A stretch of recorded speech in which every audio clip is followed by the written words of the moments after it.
own organization?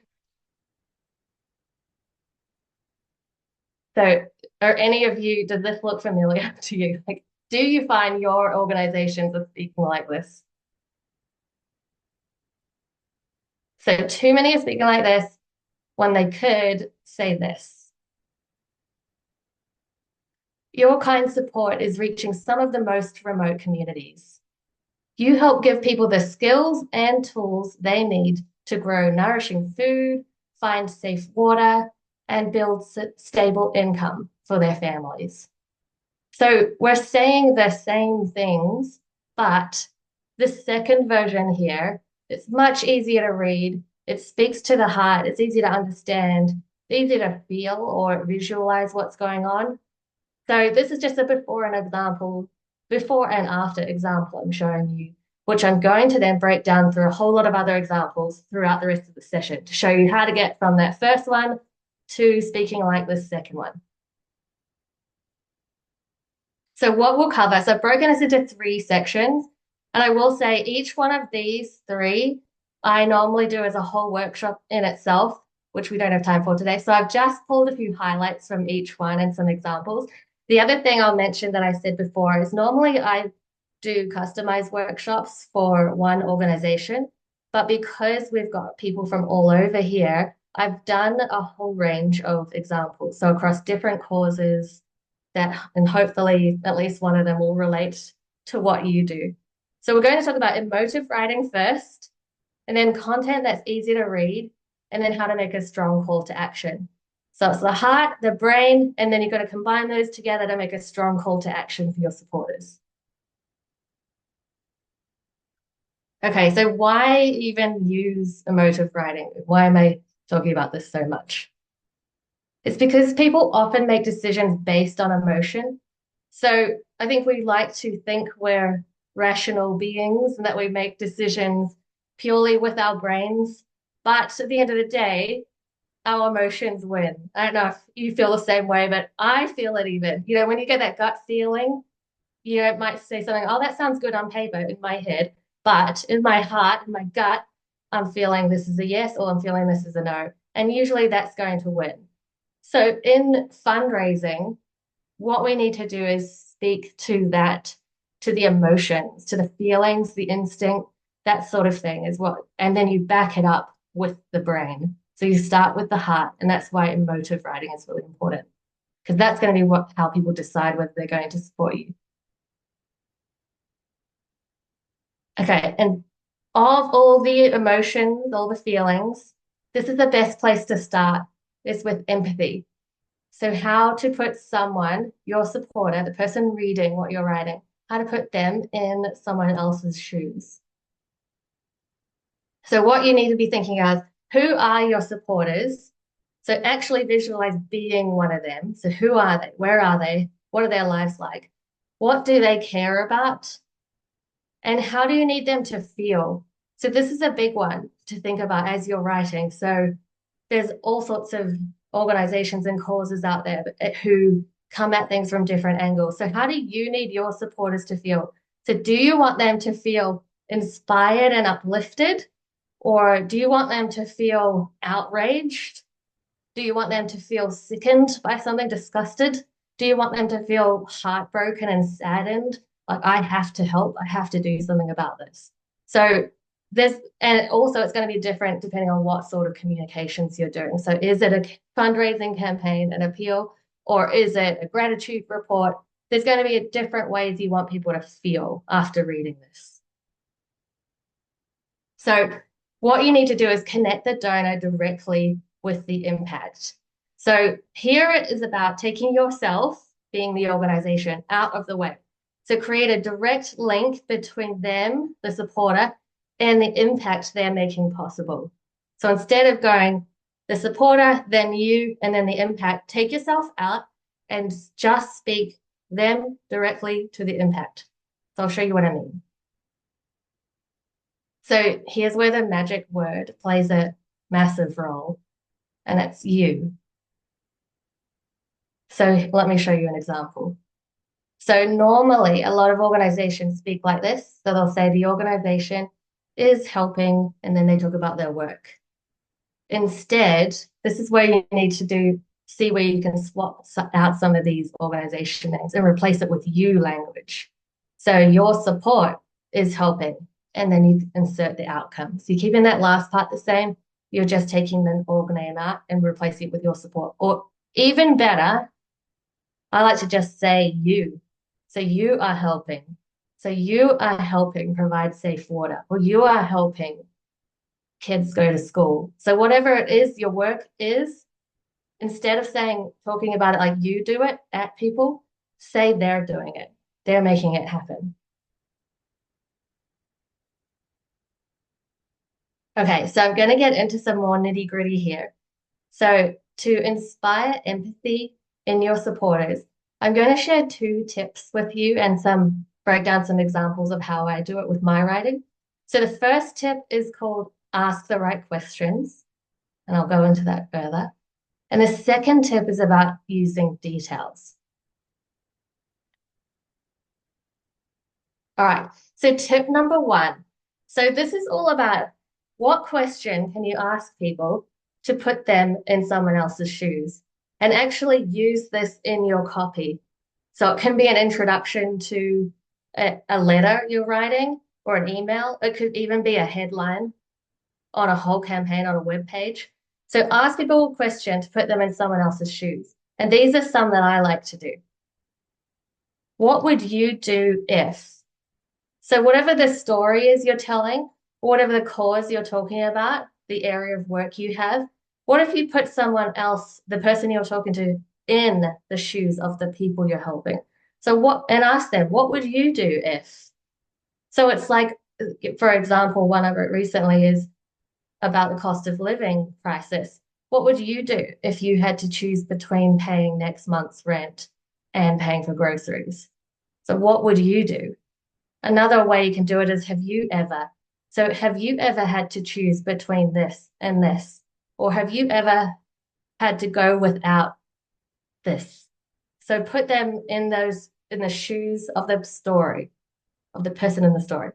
And another way you can do this, it doesn't have to be an actual question. So you can say things like you could open with, imagine having to, and then you can use the example of something that somebody else is experiencing. So this is a sample of a headline I wrote for an organization recently, and then I'll read it to you first, and then I'll tell you what it's about. Imagine returning from the longest journey of your life, only to find there's no place to rest. So this was the headline of a campaign I did recently. It raised $1 million from a very engaged group of donors. And I'll tell you now what we're talking about here. I'm talking about birds.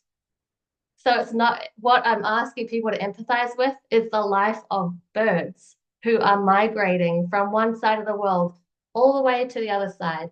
And the spots they normally land to rest along the way are now underwater. So what my point is here is that the empathy thing, everyone can empathize, but it doesn't have to be with another person. It can be any being. So can you actually put yourself in the shoes of a bird, of experiencing what they go through? And then the campaign is all about how to save this particular bird species. So my point is that whatever your cause is, even if it's something like conservation, where it might be a bit trickier, or medical research, it can be a little harder to tap into that empathy, but it's absolutely possible. And I will tell you this, what I was given to get to this point was a whole boatload of scientific data. So their researchers provided me all this information about these birds, all these numbers and statistics and photos and species information, and then how about their migration journeys and everything like that. So I had to go through all of that and come up with, okay, how can I get people to respond emotionally to this? And this was the headline. All right. Next tip to inspire empathy. Use details to help put someone in a moment. So this is where A lot of organizations go too broad. So they want to talk about all the things all at once. So it's like, yes, let's talk about all our work, everything we do all the time, and let's throw that all at someone. And what happens is it becomes too much for people to connect with. You're going too broad, it's too big. So can you, thinking about your work, can you take a particular moment to put someone in? And I'll show you an example of something I've written. Okay, so instead of this, Mrs. Chen is a participant in the computer skills program. So this is the kind of thing you might be, say you're telling a story in a new supporter newsletter, and you want to tell the story of a particular participant, Mrs. Chen. How can you put people in a moment to connect even more with Mrs. Chen? So instead of this, you could do something like this. Mrs. Chen's face lit up with glee as she sent her very first email to her granddaughter overseas. So what we've done here is it's the exact same story, same program, you're saying the same thing, but you've taken it down to that granular moment, single moment, so that people can actually connect with this person right there in that moment.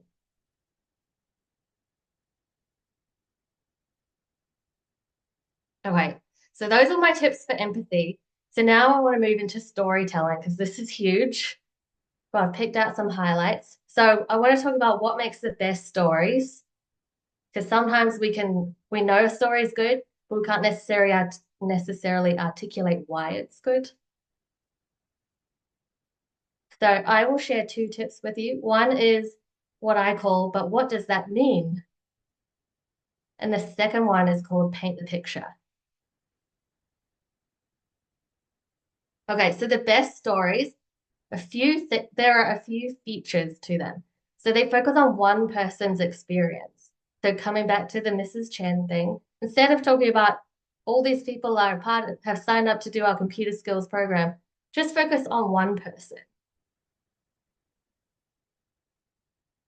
They stir emotion and empathy. They're easy to follow and visualize. So a lot of my training is around pace when it comes to storytelling. It's amazing how you can have the best content, but then just deliver it so poorly that it falls flat. So it's got to be easy to follow and visualize. And then use specific details. So people remember these. So you might notice this. I find it when I'm even talking and I'm remembering a story and I'll say something like, you know, this story where the little boy had the red backpack and he was wearing, you know, that sort of thing. Or the one where the little boy woke up every morning and, you know, had this for breakfast. So it's the particular details that actually stick with people because it's something that other stories don't have. Okay, so I mentioned those two tips that I have. The first one is called, but what does that mean? So this question is gold for asking yourself. So if you ever find yourself you getting that writer's block, you just in a rut, really struggling to tell a story. You've got the information in front of you, but how do you make that into a story? So asking yourself this, it opens the gates in your brain to tell the story. So by saying, but what does that mean? So anytime you say something, you write it down, then ask yourself, but what does that mean? And I'm going to walk you through an example of this in process. All right, so here is one something you might receive from your programs team. And it might be a particular statistic like this or a fact. So this one here as an example, 43% of families in our district cannot afford 3 nutritious meals a day. That's powerful in itself. Now, but what does that mean? So this is where you're going to build it into a story. You're going to take this bit of information and make a story. Okay. But what does that mean? That means many children are going to bed hungry. So already We've turned a stat into what that means in the lives of the children affected. And you can take it even further. But what does that mean? It means these children struggle to concentrate in school as their stomachs rumble. But what does that mean? They are trapped in a heartbreaking cycle where hunger prevents learning, lack of education limits opportunity, and poverty persists for another generation. So you can see how by just asking, but what does that mean? It forces yourself to go deeper into the story. So you started out with the stat about families not being able to afford nutritious meals, and you've unraveled it into a story. And you can see this is part of the emotive writing as well. You've brought emotion to the number.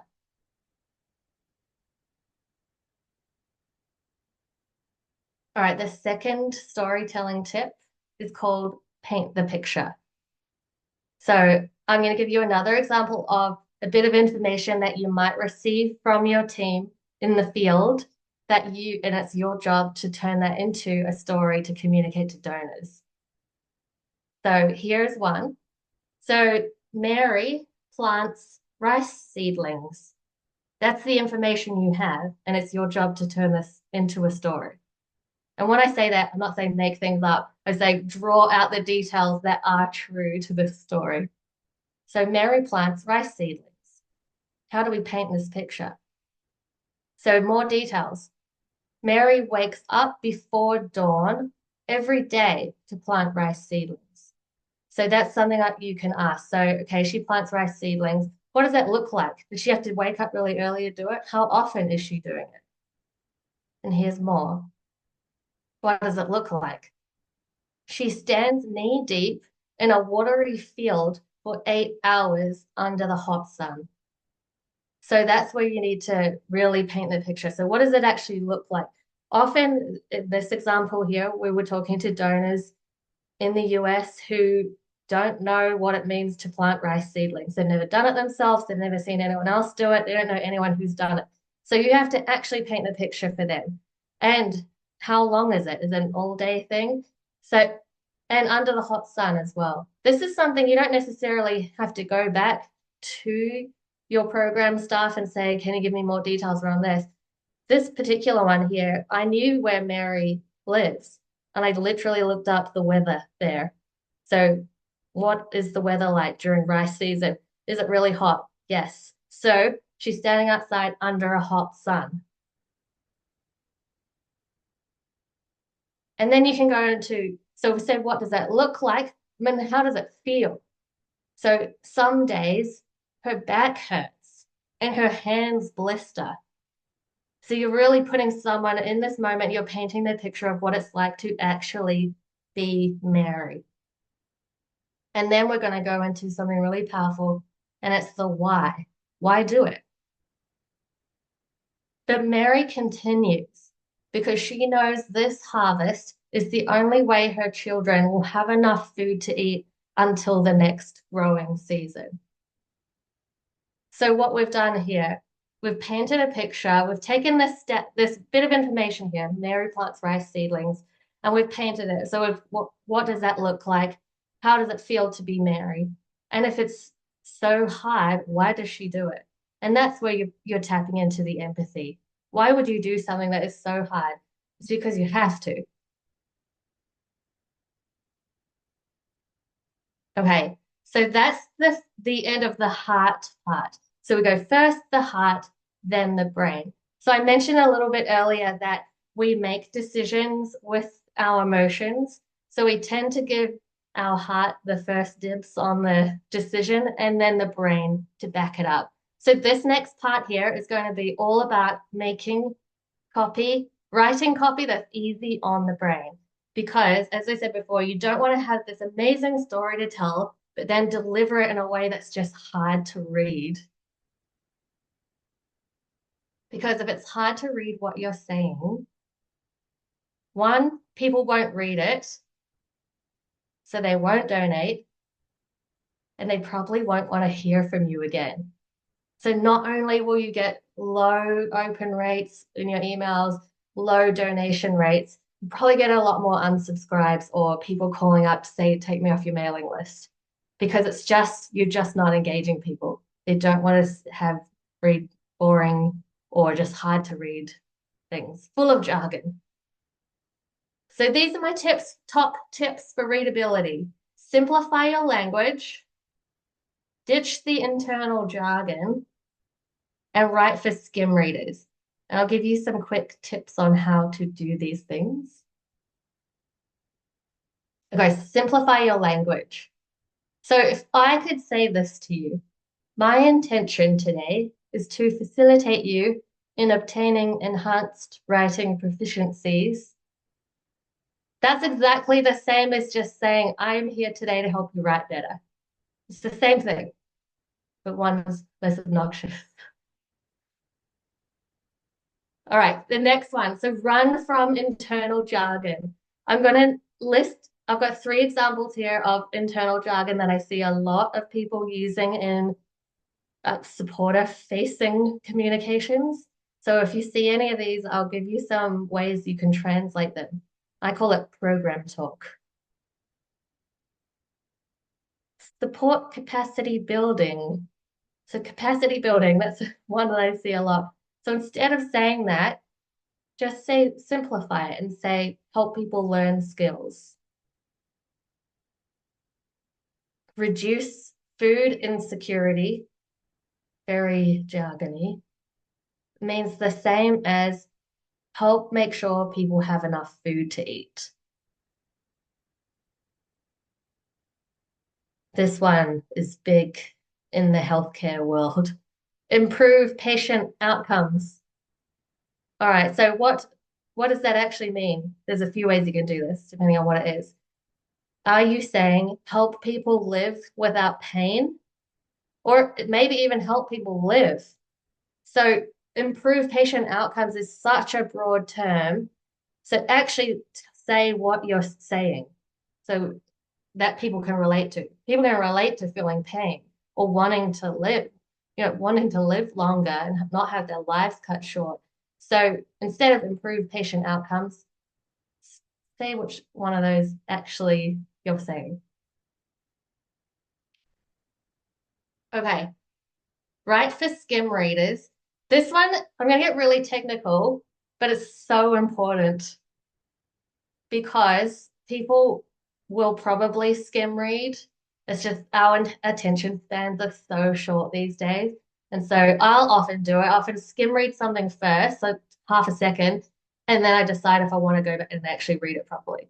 So make it easy for skim readers. Short sentences is huge. I tend to try and cap mine at 15 words because after that point, my brain gets tired. And it's like if you have to imagine yourself, if you were to read it out loud, at what point would you run out of breath? Because your brain actually does the same thing. So short sentences, short paragraphs. I aim for 3 lines or less. After that point, it starts to look like a big wall of text, like that first example I gave you at the beginning of this session. And if you find yourself creating a wall of text, you could have a look and see if there are any natural breaks. You could break it up into 2 or even 3 paragraphs. And then this one is one of my favorite tactics in fundraising writing.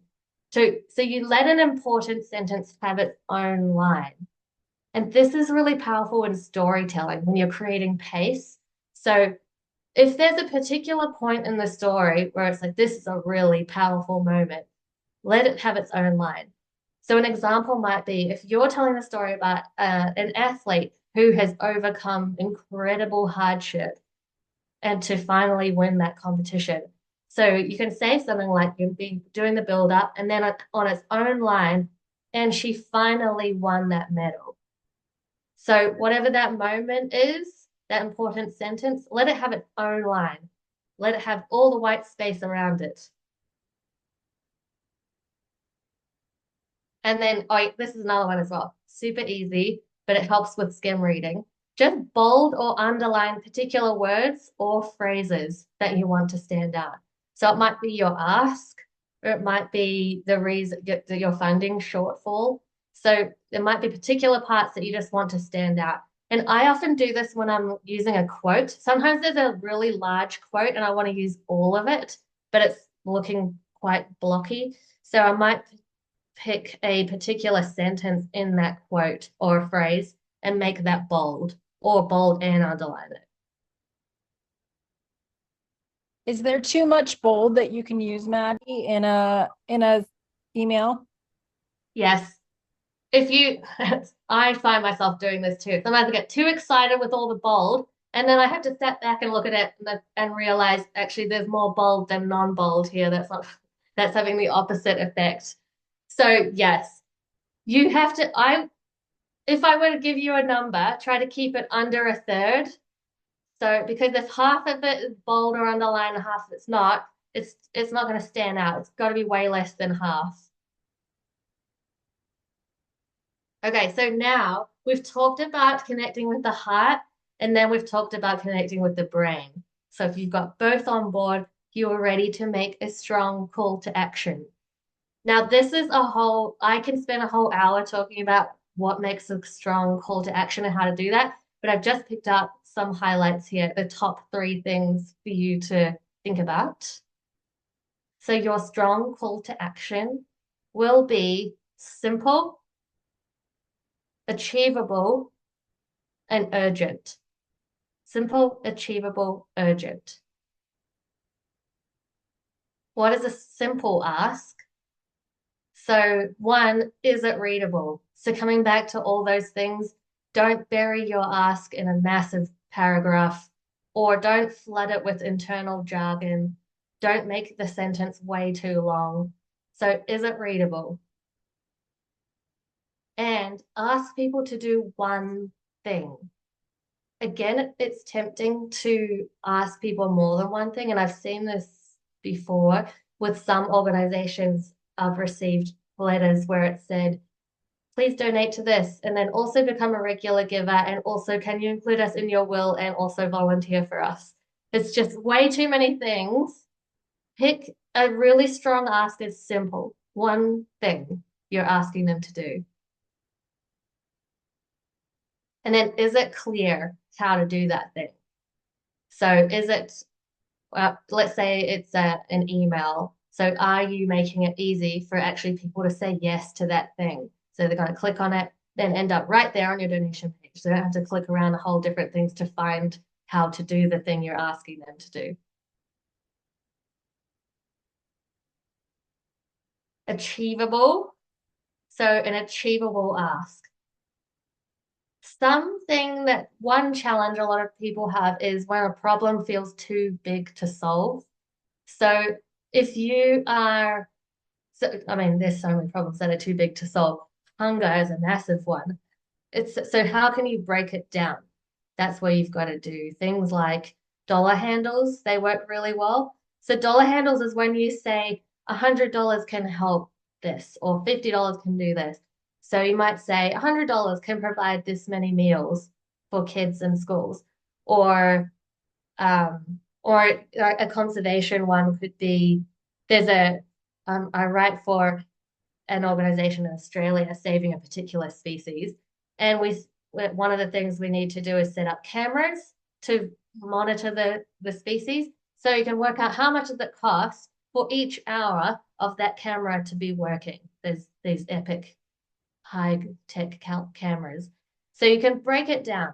So whether it's something it could be $100 can help. You can also do it for major giving as well. So if you can come up with some dollar handles that are on that $1,000 mark, 5,000, even a $10,000. So how could you package that into something that feels achievable? That donor feels like my money right now is going to do this. And the tangible thing again. So that's where dollar handles also play a big role. So instead of it being this kind of broad, vague thing that they're donating to, they have to feel like it's going to something tangible. And then the last thing is about urgency. Because if you make it an open ask and it's sort of when it's like if you would ask someone to help you, you're like, oh, just whenever you can get to it, whenever you feel like it, it's not going to feel like you need help right now. So if you're saying, please donate now, follow that with why now. So, because people's brains are automatically going to think, why? Why do you need this? So, is it because we have 100 families on our wait list? So, we want to help them now. Or if you're using a deadline, deadlines are really powerful. So if it's, and it might be something like, because I work with organizations in different countries around the world, and they all have different tax years. So it might be an end of tax year. So donate now, donate before June 30. Or it might be a Christmas thing, donate before Christmas Eve, or donate before the school term ends. So, but then back that up with a why. So coming back to the families on the wait list. So for example, you might be able to say, donate before and then have your date. So we can tell the 100 families on our wait list that help is coming this winter. See how it's just, if you can make it more specific, people will think like, oh, okay, yes, I have to get my donation in now.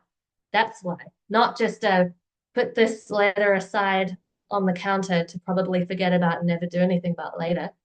You make it urgent. Okay, I raced through that, but to sum up, hopefully what you learned today is how to raise more funds when you use emotive language to move hearts, write content that's easy on the brain, and then how to take those two and present a strong call to action. And then this is just me. So I am on LinkedIn and I share a lot of these fundraising tips every week. And that's my email right there, which if I don't get to speak to you today and you've got a burning question, you can feel free to reach out to me.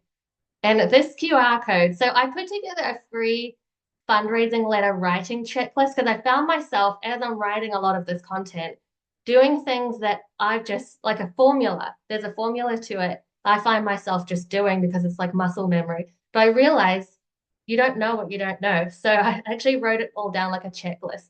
So you can feel free to use it. It's something I use, and it's things like what I've talked about here. So how to weave in some emotive language, how to make it readable, how to format this letter, how to weave in quotes, all those sorts of things. So if you scan that, you will get my letter writing checklist for fundraising.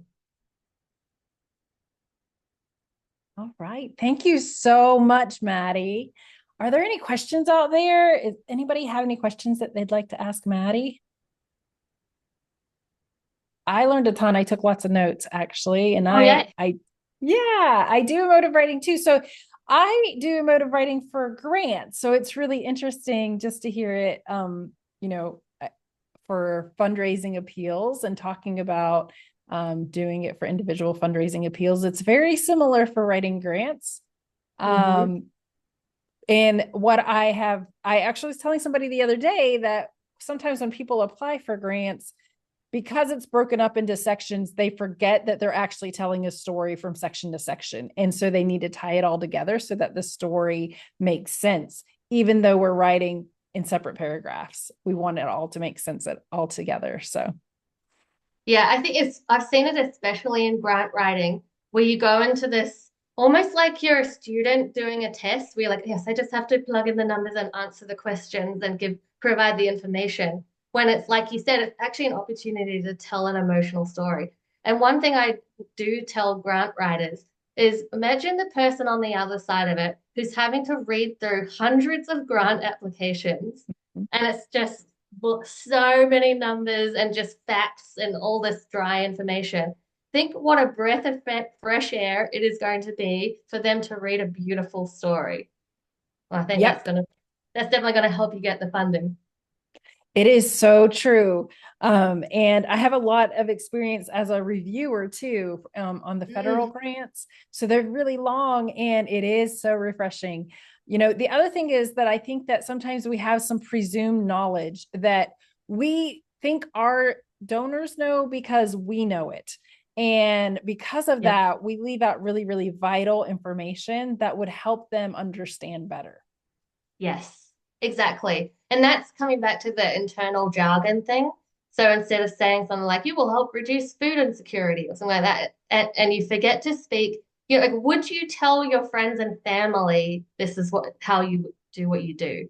If you have to use that sort of language, like, would you actually use it in conversation? Mhm. Yeah, and something that I noticed that you did and I really appreciate is that I really like to give the person that I'm talking about in my fundraising letters and in my appeals a name. And you always gave yours a name, even in your examples, because if you can try to think of a very specific person that you've served or that you're representing, that makes it so much easier because you're just talking about someone that you actually know. You know, obviously, we don't Yes. maybe use their real name if we want to protect their identity, but when I'm forming it for my own purposes, having that name in place makes it much easier for me to be able to tell the story about the person. Yeah. And you can definitely say, you know, do the little asterisk thing and say name has been changed to protect this person's privacy, which frees you up to be able to name someone.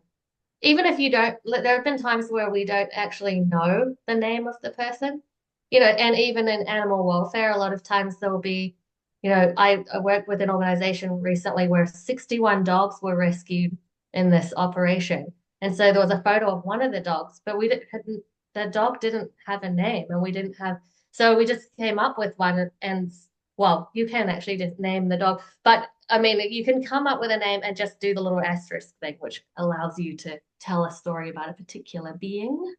Yes. And sometimes that can also allow you to combine some stories, Yep. you know, so that you might have some donors, two donors, or, you know, or not donors, two participants that have a really, really interesting story. And sometimes we can kind of combine some of the details so that we can create that fuller picture for our Yep. supporters. Um, and, and we're not dependent on it being like a real person. Yes. Exactly. Yeah. Are there any other questions? I think it's a bit scary when to speak up on some of these group Zoom things. I get it.